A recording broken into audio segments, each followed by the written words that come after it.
the mind of God. But then Right. if it did, then there wouldn't be God. Okay? Exactly. Because nothing is independent of God.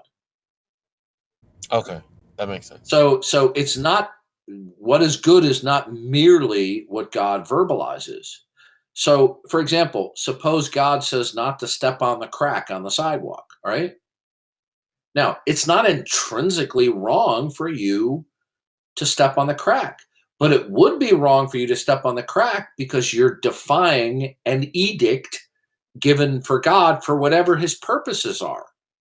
So, some of God's commands or edicts clearly reflect God's eternal character. Other commands and edicts of God reflect his purposes for his plan of history and human redemption, for what he intends or purposes to accomplish. So for example, we could say, was it a sin for members of national Israel to eat pork? Yes. Is it a sin intrinsically to eat pork?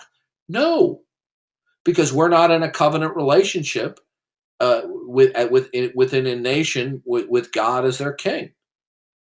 So something is good, not merely, like, for example, God couldn't verbalize that murder is good, okay? Um, because murder is always an unwarranted and unjustified killing. Um, I'm just trying to think of how to express this. God, there are certain I think I get what you're actions. saying. Yeah, There are that makes certain sense. things that God could not verbalize as good because that would be inconsistent with his own character. Right. Okay? So for example, let's say we have a law that says don't go faster than 35 miles an hour, right? Well, is there something intrinsically really different from going 35 miles an hour versus 36 miles an hour? Is there a substantive difference? Well, not much. The point is, when we talk about what is good, right, or any positive quality, we say that they derive from God because he is the epitome of that. So that's why when God said it is not good that man should be alone, right? Well, why was it not good that man should be alone? It's because to be a person, to possess personhood, includes the aspect of relationality. And since God is the archetype of personhood, that he is one being, one essence, and there are three co equal persons who love and relate to each other in eternity past. And there is never a situation in eternity where relationality is not actualized between the members of the Trinity.